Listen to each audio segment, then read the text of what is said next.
തിരുവചന സന്ദേശങ്ങൾ ശ്രവിക്കുന്നതിനായി ഭാഗ്യവചനധാര ഇന്ന് തന്നെ സബ്സ്ക്രൈബ് ചെയ്യുക.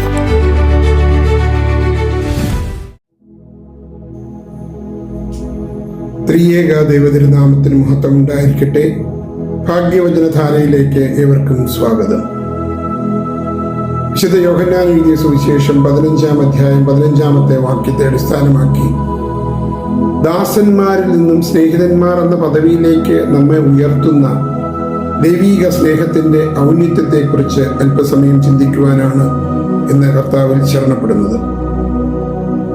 യജമാനൻ ചെയ്യുന്നത് ദാസൻ അറിയായക കൊണ്ട് ഞാൻ നിങ്ങളെ ദാസന്മാർ എന്ന് ഇനി പറയുന്നില്ല. ഞാൻ എൻ്റെ പിതാവിനോട് കേട്ടതെല്ലാം നിങ്ങളോട് അറിയിച്ചതുകൊണ്ട് നിങ്ങളെ സ്നേഹിതന്മാർ എന്ന് പറഞ്ഞിരിക്കുന്നു.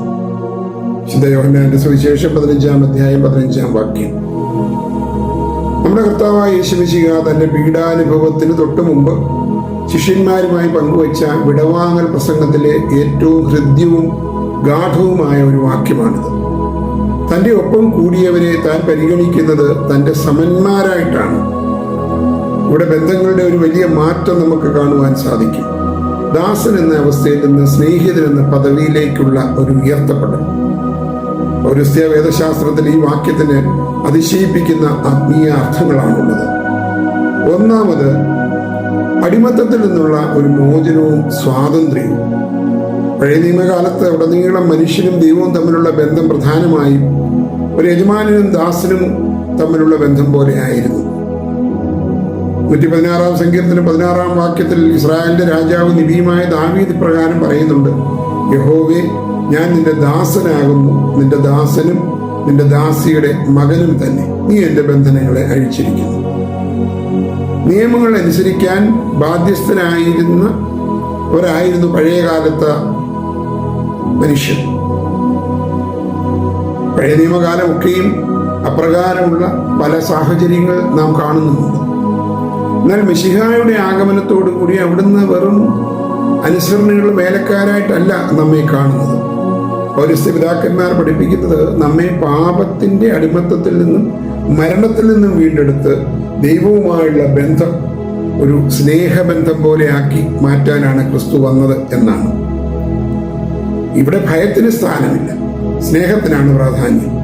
അടിമ ഉടമ ബന്ധമല്ല, മറിച്ച് സ്നേഹിത സഹോദര ബന്ധമാണ്. രണ്ടാമത്, ദൈവിക രഹസ്യങ്ങളുടെ വെളിപാടുകളുടെ പങ്കുവെക്കൽ ഇവിടെ നടക്കുന്നു. ഞാൻ എൻ്റെ പിതാവിനോട് കേട്ടതെല്ലാം നിങ്ങളോട് അറിയിച്ചതിനാൽ എന്ന് ക്രിസ്തു പറയുന്നത് കൊണ്ട് യജമാനൻ തന്റെ മനസ്സിലുള്ളത് ദാസനോട് പങ്കുവെക്കണമെന്നില്ല. ദാസൻ മറുചോദ്യം ചെയ്യാതെ ജോലി ചെയ്യുക മാത്രമാണ് വേണ്ടത്. എന്നാൽ യേശുക്രിസ്തു പറയുന്നു, ഞാൻ എൻ്റെ പിതാവിനോട് കേട്ടതെല്ലാം നിങ്ങളോട് അറിയിച്ചു. ഇത് ദൈവത്തിന്റെ നിഗൂഢമായ പദ്ധതികളിലേക്കും തൃത്വൈക സ്നേഹത്തിന്റെ കൂട്ടായ്മയിലേക്കുമുള്ള നമ്മുടെ പ്രവേശനത്തെ സൂചിപ്പിക്കുകയും കൂടി ചെയ്യുന്നുണ്ട്. പിതാവായ ദൈവത്തിന്റെ ത്രിഹിതം എന്താണെന്ന് നമുക്ക് വെളിപ്പെടുത്തി തന്നത് പുത്രനായ തമ്പുരാനാണ്.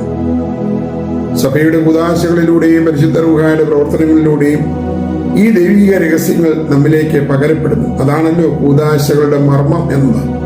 അതിലൂടെ നമ്മുടെ രക്ഷാപദ്ധതിയുടെ ഭാഗമായി മാറുകയാണ്. മൂന്നാമത്, ക്രിസ്തുവുമായുള്ള ഒരു ആത്മബന്ധം, എ ഫ്രണ്ട്ഷിപ്പ് വിത്ത് ക്രൈസ്റ്റ്. ക്രിസ്തു നമ്മെ സ്നേഹിതന്മാരെന്ന് വിളിക്കുമ്പോൾ അത് വലിയൊരു ഉത്തരവാദിത്വവും പദവിയുമാണ്.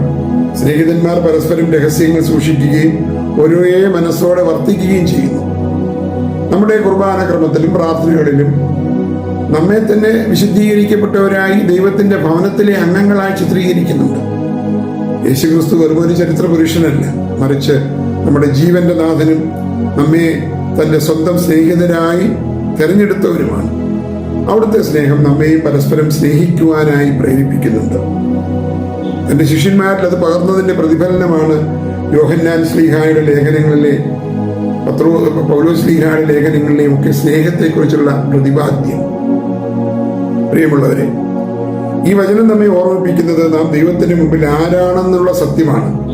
നാം ആരും ദൈവത്തിന് അന്യരല്ല, അകറ്റി നിർത്തപ്പെട്ട ദാസന്മാരുമല്ല, മറിച്ച് സർവത്തിന്റെയും സൃഷ്ടാവായ ദൈവത്തിന്റെ സ്നേഹിതന്മാരാണ്. ഈ പദവിക്ക് യോജ്യമായ രീതിയിൽ ദൈവത്തിന്റെ സ്നേഹം ഹൃദയത്തിൽ വഹിച്ച് പരസ്പരം സ്നേഹത്തോടും താഴ്മയോടും കൂടി ജീവിക്കുവാൻ ദൈവത്തിന്റെ പരിശുദ്ധാത്മാവ് നമ്മെ എല്ലാവരെയും സഹായിക്കട്ടെ എന്ന് പ്രാർത്ഥിച്ചുകൊണ്ട് നിർത്തുന്നു. ദൈവം നമ്മെ ഏവരെയും അനുഗ്രഹിക്കട്ടെ.